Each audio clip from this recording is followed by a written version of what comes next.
Hello, ഇന്ന് നമുക്ക് പറയണത് സൈബർ ക്രൈം ആൻഡ് സൈബർ ഫ്രോഡാണ്. Cyber crime is an illegal activity that is carried out using computers, mobile devices or internet. അതായത് mobile ഡിവൈസസുകളോ കമ്പ്യൂട്ടറുകളോ ഇൻ്റർനെറ്റോ യൂസ് ചെയ്തിട്ട് ഇല്ലീഗൽ ആക്ടിവിറ്റി നടത്തുന്നതാണ് നമ്മൾ സൈബർ ക്രൈം എന്ന് പറയുന്നത്. ഇത് ടാർഗറ്റ് ഇൻഡിവിജ്വൽസ് അത് ശരിക്കും ഓരോരോ ഇൻഡിവിജ്വൽസിനെയും അല്ലെങ്കിൽ ഒരു ഓർഗനൈസേഷനിലോ അല്ലെങ്കിൽ ഗവൺമെൻറ്റിനെ പോലും അവർ ടാർഗറ്റ് ചെയ്യുന്നുണ്ട് കേട്ടോ.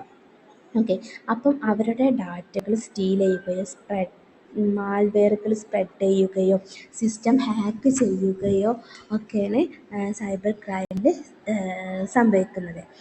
സിമ്പിളായിട്ട് സൈബർ ക്രൈം പറയണത് എന്താണെന്ന് വെച്ചാൽ crimes committed using technology and internet. അതായത് ക്രൈംസ് നടക്കുന്നത് ടെക്നോളജികളോ ഇൻ്റർനെറ്റോ യൂസ് ചെയ്തിട്ട് നടക്കുന്ന ക്രൈംസുകളെയാണ് സൈബർ ക്രൈം എന്ന് പറയുന്നത്. ഇനി സൈബർ ക്രൈംസിൻ്റെ എക്സാമ്പിൾസാണ് ഹാക്കിംഗ് ഇൻടു കമ്പ്യൂട്ടർ സിസ്റ്റത്തിനെ ഹാക്ക് ചെയ്യുക, സ്പ്രെഡിങ് വൈറസസ് ആൻഡ് മാൽവെയറുകളും അല്ലെങ്കിൽ വൈറസസുകളൊക്കെ സ്പ്രെഡ് ചെയ്യുക, ഐഡൻറ്റിറ്റി തെഫ്റ്റ്, അതായത്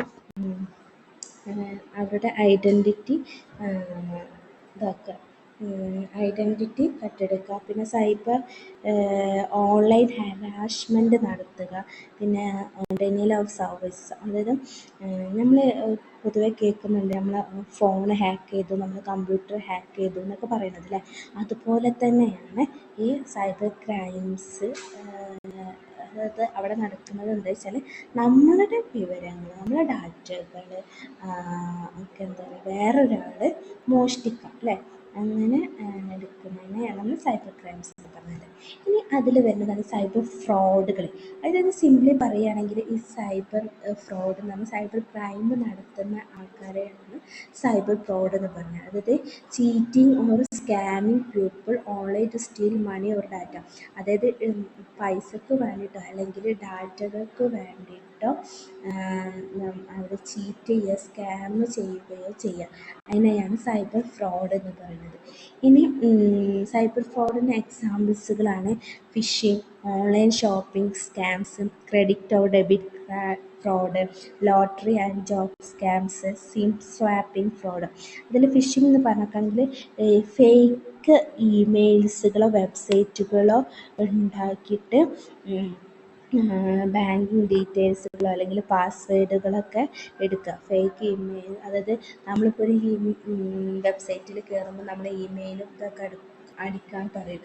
അപ്പോൾ അവർക്ക് അതുവഴി നമ്മുടെ പാസ്വേഡുകളും നമ്മുടെ ഇമെയിലുകളും ഒക്കെ കിട്ടും. അപ്പോൾ അതിന് വേണ്ടിയിട്ട് അവരെന്തായിരിക്കും ഫേക്കായിട്ടുള്ള വെബ്സൈറ്റ് ഉണ്ടാക്കുക. പിന്നെ ഓൺലൈൻ ഷോപ്പിംഗ് സ്കാം നടക്കുന്നത്, അതായത് fake e-commerce website taking payment without delivering product.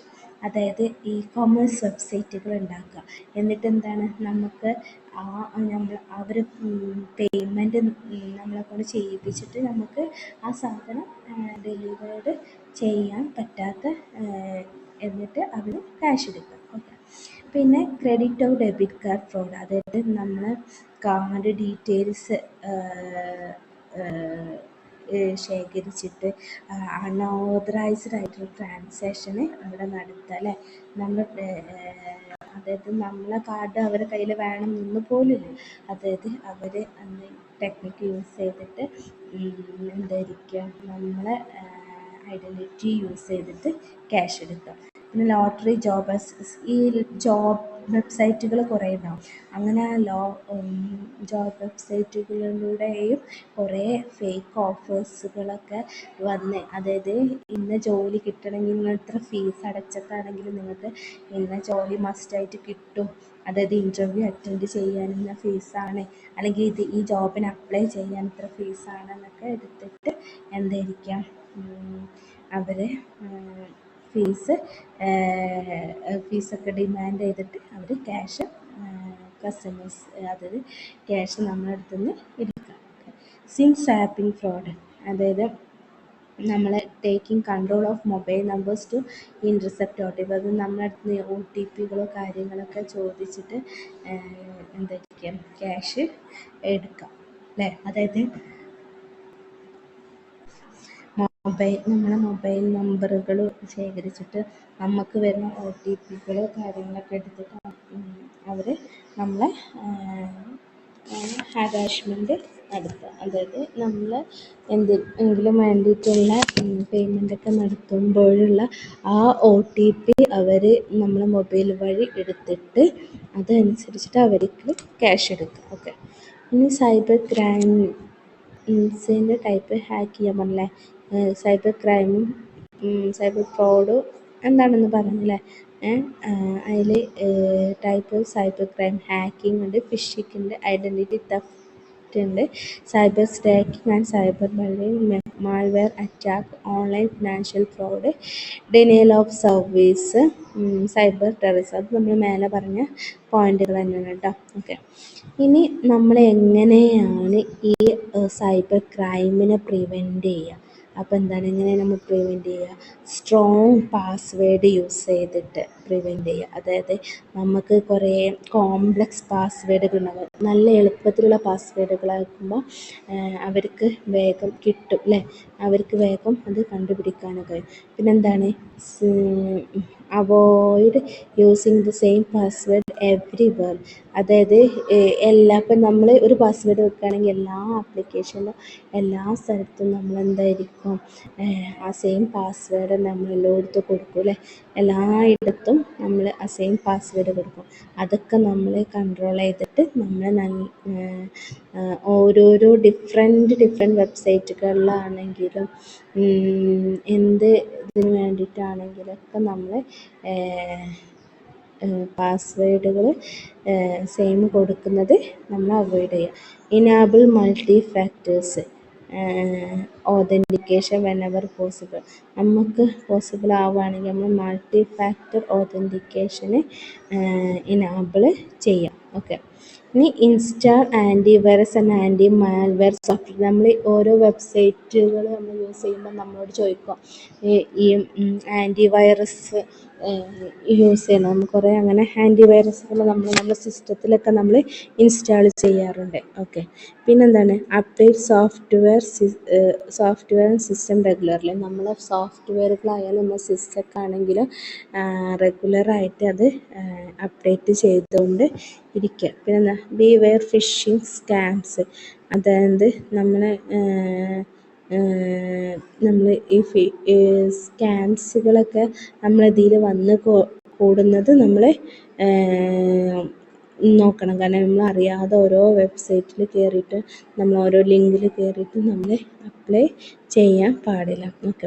Secure internet connection. നമ്മളെ ഇൻ്റർനെറ്റ് കണക്ഷന് സെക്യൂർ ആണോ നോക്കണം. Using public wifi for banking or confidential work. നമ്മൾ എന്താണ് പബ്ലിക് വൈഫൈകളൊക്കെ അധികവും നമ്മൾ യൂസ് ചെയ്യാതെ നിൽക്കണം. പിന്നെ ബാക്കപ്പ് ഡാറ്റ റെഗുലർലി. നമ്മൾ ഡാറ്റ ബാക്കപ്പ് ചെയ്യണം. അതായത് കാരണം നമ്മളെ ഡാറ്റകൾ നഷ്ടപ്പെട്ടു പോയാലും, അതായത് നമ്മളെ ഫോണായാലും കമ്പ്യൂട്ടറായാലും നമ്മൾ നഷ്ടപ്പെട്ടു പോയാലും നമുക്ക് ഉള്ള ഡാറ്റകളൊക്കെ കിട്ടാനും വേണ്ടിയിട്ട് അതിൻ്റെ ബാക്കപ്പ് ശരിക്കും ബാക്കപ്പൊക്കെ നമ്മൾ മെയിൽ ഐഡികൾ വഴിയായിരിക്കും നമ്മൾ ബാക്കപ്പ് എടുക്കുക. ഓക്കെ. അപ്പോൾ അതുകൊണ്ട് അത് നഷ്ടപ്പെട്ടു പോയാലും നമ്മളെ ബാക്കപ്പുകൾ അവിടെ നമ്മളെ ഇതിൽ സ്റ്റോർ ചെയ്തിട്ട് ഉണ്ടാവും. ഓക്കെ. പിന്നെ അതേപോലെ ഈ വൈറസ് പോലെയാണ് ഫയർവാളുകളും ചെയ്യുന്ന എന്താണ്, അൺഓതറൈസ്ഡ് ആക്സസ്സുകളൊക്കെ ബ്ലോക്ക് ചെയ്യുക. അതായത് ഡിവൈസിൽ നിന്നും നെറ്റ്വർക്കിൽ നിന്നും അൺഓതറൈസ്ഡ്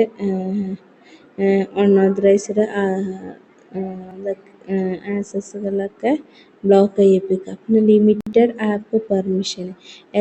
അതായത് നമ്മൾ ഡൗൺലോഡ് ചെയ്യൂലേ, നമ്മൾ ഡൗൺലോഡ് ചെയ്യുന്ന നമുക്ക് വിശ്വാസമായിട്ടുള്ള ആപ്പിൽ നിന്ന് മാത്രമേ നമുക്ക് ഡൗൺലോഡ് ചെയ്യാൻ പറ്റുള്ളൂ.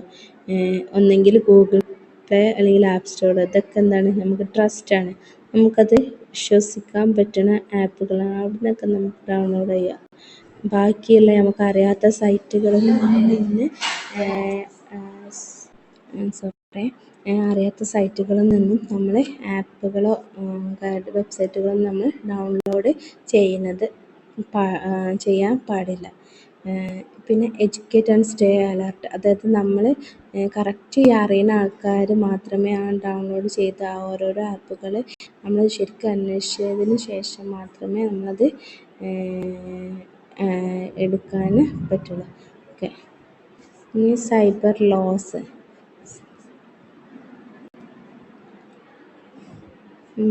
ഇനിയിപ്പോൾ എന്തെങ്കിലും റിപ്പോർട്ട് സൈബർ ക്രൈം എന്തെങ്കിലും നമുക്ക് ഉള്ള ഇതൊക്കെ ഉണ്ടെങ്കിൽ പെട്ടെന്ന് തന്നെ നമ്മൾ സൈബർ ക്രൈംസുകളെ ഇൻഫോം ചെയ്യുക. അതായത് ഗവൺമെൻറ് ഓതറൈസ്ഡ് ആയിട്ടുള്ള സൈബർ ക്രൈംസ്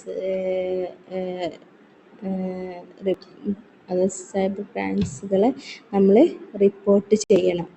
അത്രയും ഓതറൈസേഷനിൽ അത്ര ഏജൻസികളിൽ നമ്മൾ എന്തെടുക്കണം, സൈബർ ക്രൈംസുകൾ റിപ്പോർട്ട് ചെയ്യുക വേണം. ഇപ്പോൾ നമ്മളിപ്പോൾ ഉദാഹരണത്തിന് നമ്മളെ ATM-ൽ നിന്ന് നമുക്ക് മെസ്സേജ് വരികയാണ്, ഇത്ര ക്യാഷ് വിഡ്രോ ചെയ്തിട്ടുണ്ട്. പക്ഷെ എന്താണ്, നമ്മളെ ATM കാർഡും ഒക്കെ നമ്മളെ കയ്യിലുണ്ട്. അപ്പോൾ അത് വേറൊരു ഫ്രോഡ് അല്ലെങ്കിൽ അൺഓതറൈസ്ഡ് ആക്സസ് ആണ് അവിടെ നടന്നിട്ടുള്ളത്. അറ്റ് എ ടൈമിൽ തന്നെ നമ്മൾ അവരുടെ ബാങ്കിൻ്റെ സർവീസ് നമ്പറോ കാര്യങ്ങളൊക്കെ ഉണ്ടാവും നമ്മളെ ആ കാർഡിൽ. അപ്പോൾ അത് വെച്ചിട്ട് അവർക്ക് കോളാക്കാം. അപ്പോഴാണ് ഇനിയിപ്പോൾ എവിടെ ആണെങ്കിൽ അറ്റേ സ്പോട്ടിൽ അവരെന്തായിരിക്കും ആ ആ ക്രെഡിറ്റ് കാർഡോ അല്ലെങ്കിൽ ഡെബിറ്റ് കാർഡ് അപ്പോൾ തന്നെ അവർ സ്റ്റോപ്പ് ചെയ്യിപ്പിക്കും. പിന്നെ ആ കിട്ടിയ ആൾക്ക് അതിനെ കൊണ്ട് ഒരു ഉപകാരവും ഉണ്ടാവില്ല. കാരണം വെച്ചാൽ മറ്റൊരാളുടെ പാസ്ബുക്കും മറ്റൊരാളുടെ ഇതൊക്കെ എന്തായിരിക്കും അവരുടെ കയ്യിലായിരിക്കില്ല. അപ്പോൾ അപ്പം തന്നെ അറ്റ് ടൈമിൽ തന്നെ അത് ബ്ലോക്ക് ചെയ്യിപ്പിച്ചാൽ അവർക്ക് അതിനൊന്നും ചെയ്യാൻ പറ്റില്ല. ഇനി സൈബർ ലോസുകൾ അല്ലേ, സൈബർ ലോസ് കേട്ടത് നിങ്ങൾക്കറിയാം അല്ലേ. നമ്മൾ ആ സൈബർ ക്രൈമിനെതിരായിട്ട് റൂളുകളും റെഗുലേഷൻസുകളും ഗവൺമെൻറ് എടുക്കുക. അത് cyber laws are the rules and regulation created by to deal with cyber crimes and distributes that happen in the digital world. അതായത് ഇപ്പോൾ ഇന്നത്തെ കാലത്ത് എന്തായാലും നമുക്ക് സൈബർ ക്രൈം നടക്കണമുണ്ട്, ഇനി കൂടുതൽ ക്രൈംസുകൾ വരാനിരിക്കുന്നുണ്ട് അല്ലേ. ഓക്കെ. പുതിയ സൈബർ ഫ്രോഡുകൾ, പുതിയ കണ്ടുപിടുത്തങ്ങൾ ഇങ്ങനെ കണ്ടുകൊണ്ടിരിക്കുന്നത് എന്താണ്, വേറൊരാളുടെ ഇതാണ്. അപ്പോൾ നമ്മളെ അറ്റാക്ക് ചെയ്യാനും വേണ്ടിയിട്ട് അവർ ഇങ്ങനെ തയ്യാറായിക്കൊണ്ടിരിക്കണം. അപ്പോൾ അതിനെതിരായിട്ടുള്ള റൂളുകളും റെഗുലേഷൻസൊക്കെ ഗവൺമെൻറ് ഉണ്ടാക്കിയിട്ടുണ്ട്. That happen, they cover issues related to the internet, computer device, data and online. In simply, cyber laws are laws that protect people, organization and government from crimes and misuse of technology. അതായത് സിമ്പിളായിട്ട് പറയുകയാണെങ്കിൽ cyber laws എന്ന് പറഞ്ഞിട്ടാണെങ്കിലാണ് പീപ്പിളിനെ protect ചെയ്യാൻ അല്ലെങ്കിൽ organise ചെയ്യാൻ അല്ലെങ്കിൽ എന്താണ് ഗവൺമെൻറ്റിനെ ഗവൺമെൻറ്റ്സ് ക്രൈമിൽ നിന്ന് അതിൻ്റെ ടെക്നോളജികളിൽ നിന്നൊക്കെ മിസ്യൂസ് ചെയ്യുന്നത് പ്രൊട്ടക്റ്റ് ചെയ്യാനൊക്കെയാണ് ഗവൺമെൻറ് ഈ ലോ ഉണ്ടാക്കിയിരിക്കുന്നത്. ഓക്കെ. ഇനി സൈബർ ലോസിൻ്റെ ഇമ്പോർട്ടൻറ്റുകളൊക്കെ പറയുന്നുണ്ട്. Protect individuals from cyber crime like hacking, phishing and identity theft. അതായത് ഹാക്കിങ്ങും ഫിഷിങ്ങും ഒക്കെ നടത്തുന്നത് എന്നിട്ട് പ്രൊട്ടക്റ്റ് ചെയ്യുക, ഇൻഡിവിജ്വൽസിനെ പ്രൊട്ടക്റ്റ് ചെയ്യുന്നതിനെയാണ് സൈബർ ലോസ് എന്ന് പറയുന്നത്. പിന്നെ എന്താണ് safe guard organisation against data breaches and fruits. Safe guard organisations, അതായത് ഈ സേഫ് ഗാർഡ് ഓർഗനൈസേഷനിൽ എന്താ പറയുക, ബിക്കോസ് ആൻഡ് ഫ്രോഡുകളിൽ നിന്ന് അവരെ സംരക്ഷിക്കാൻ ചെയ്യും. Maintains privacy, security and trust in digital transactions. അതായത്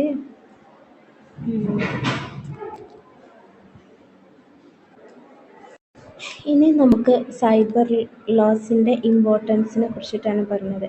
അതായത് protect individuals from cyber crimes like hacking, phishing and identity theft. അതായത് ഇൻഡിവിജ്വൽസിനെ സൈബർ ക്രൈംസിൽ നിന്ന് എന്ത് പ്രൊട്ടക്റ്റ് ചെയ്യുക. അതായത് ഹാക്കിങ്, ഫിഷിങ് ഒക്കെ ഇതിൽ നിന്ന് സൈബർ ലോസിനെ അല്ല ഇൻഡിവിജ്വൽസിനെ പ്രൊട്ടക്റ്റ് ചെയ്യാം.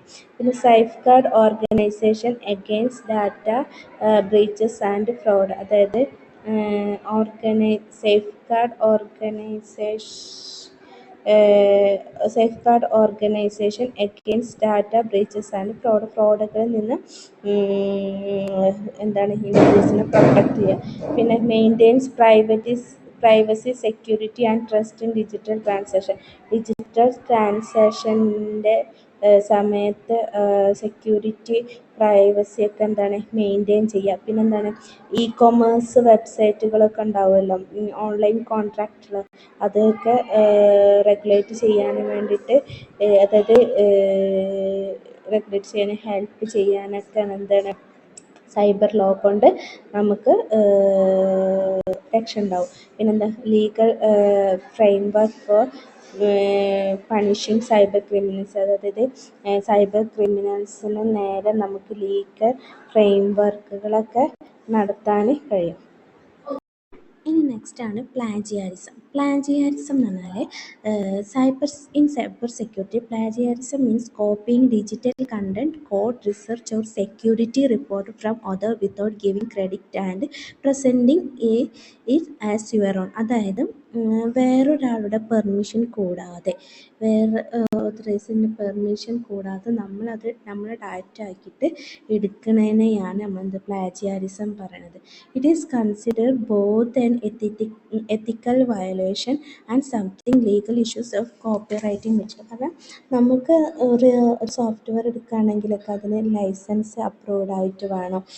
അവരുടെ ലൈസൻസ് കിട്ടിയാൽ മാത്രമേ നമുക്ക് ആ ഡാറ്റ പബ്ലിഷ് ചെയ്യാനും ഒക്കെ പറ്റുള്ളൂ. പക്ഷേ ഇതിൻ്റെ സ്ഥാനത്ത് നമ്മൾ ഒന്നും ചെയ്യാതെ അങ്ങനെ ചെയ്യുമ്പോൾ അത് ശരിക്കും ഒരു എത്തിക്കൽ വയലേഷൻ്റെ അടുത്തേക്ക് വരികയാണ് ചെയ്യുന്നത്.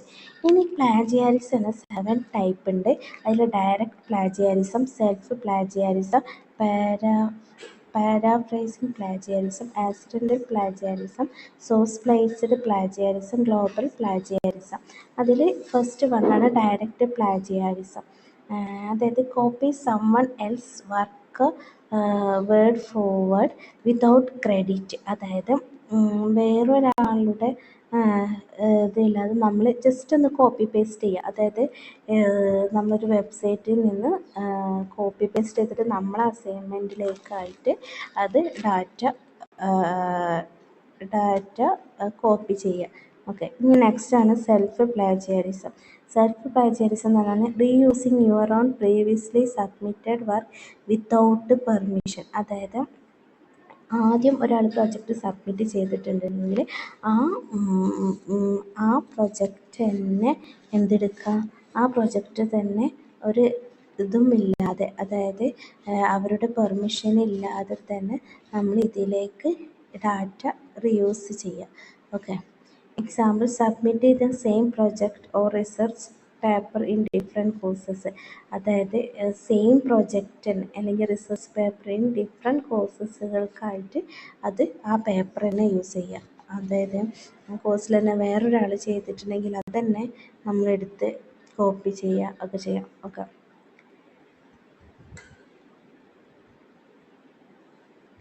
അതായത് ശരിക്കും വേറെ ആളത് യൂസ് ചെയ്യുക എന്നുള്ളതല്ല, നമ്മൾ തന്നെ നമ്മൾ വേറെ ടോപ്പിക്കിന് വേണ്ടിയിട്ട് നമ്മൾ സബ്മിറ്റ് ചെയ്യാം എന്നൊക്കെ പറയാം കേട്ടോ. ഓക്കെ. ഇനി next mosaic plagiarism. Mixing copied phrases or sentence with your own writing without citation. അതായത് നമ്മൾ കുറച്ച് സെൻറ്റൻസസ് കുറച്ച് ഫ്രേസ് വേറെ സ്ഥലത്ത് സെൻറ്റൻസ് വേറെ സ്ഥലത്തു നിന്ന് എടുത്തിട്ട് നമ്മളേതായിട്ടുള്ള ഒരു ഇതൊന്നും വരുത്താതെ തന്നെ എഴുതുന്നതാണ് നമ്മൾ mosaic plagiarism. Example, changing only few words in a copied text but not citing the source.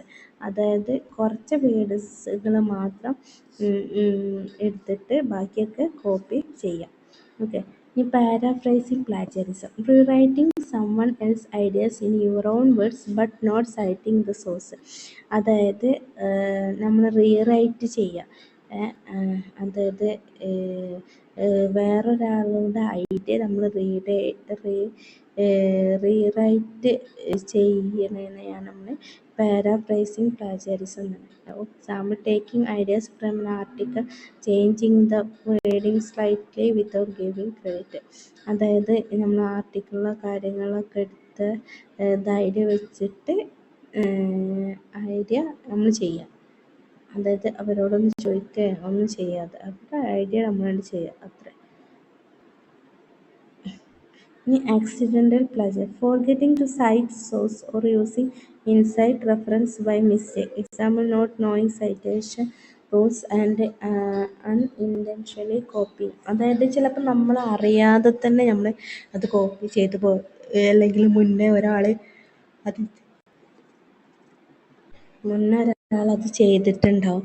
പക്ഷേ അതൊന്നും അറിയാതെ നമ്മൾ ഡാറ്റ നമ്മൾ ചെയ്യുക. അപ്പോൾ അതിനെയാണ് ആക്സിഡൻ്റൽ പ്ലാജിയറിസം എന്ന് പറയുന്നത്. Source based plagiarism, citing the wrong sources or creating a fake reference. Source based plagiarism പറയുന്നത് citing the wrong source or creating a fake reference. അതായത് നമ്മൾ റോങ് സോഴ്സിൽ നിന്നൊക്കെ നമ്മൾ ഈ വിവരങ്ങൾ സൈറ്റ് ചെയ്തിട്ട് ഫേക്ക് റെഫറൻസുകൾ ഉണ്ടാക്കുന്നത്. അപ്പോൾ നമ്മളൊരു വിവരത്തിന് വേണ്ടി നമ്മൾ ചെയ്യുകയാണെങ്കിൽ അത് ഫേക്ക് ആയിരിക്കും. Okay, referring to a book or article that does not actually contain the കോപ്പിയുടെ material. Global plagiarism, submitting an entire work, എല്ലാ വർക്കും സബ്മിറ്റ് ചെയ്തതിന് ശേഷം റിട്ടേൺ ബൈ സമ്മൺ എൽസ്, വേറെ ആയിരുന്നു. Example, buying A readymade assignment and submitting it your own. അതായത് വേറെ ആരെങ്കിലും ചെയ്ത വർക്കുകൾ നമ്മൾ ചെയ്തിട്ട് നമ്മളെ പേര് അതിൽ ചേർക്കാം. ഓക്കെ, അതിൽ നമ്മളെ പേര് നമ്മളാണ് വാങ്ങിയത് എന്നുള്ളത് നോക്കാം. അപ്പം നമ്മൾ സബ്മിറ്റ് ചെയ്യാം. പക്ഷേ ഡാറ്റകളൊക്കെ എന്തായിരിക്കും, അതിൽ റിട്ടേൺ എഴുതിയതൊക്കെ വേറൊരാളായിരിക്കും. അപ്പം അങ്ങനെ ഈ seven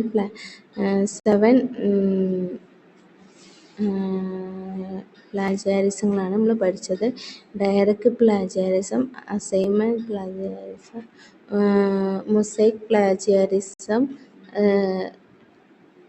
paraphrasing plagiarism, accidental plagiarism, source based plagiarism, global plagiarism. ഇനി നമുക്കുള്ളത് IP. എന്താണ് IP? IP അഡ്രസ്സ് കേട്ടിട്ടുണ്ടാവും അല്ലേ? ഇൻ്റലക്ച്വൽ പ്രോപ്പർട്ടിയാണ് എന്ത് IP എന്ന് പറഞ്ഞാൽ. Intellectual property refers to the creation of the human mind that are legally protected from unauthorised use by others. അതായത് അൺഓതറൈസ്ഡ്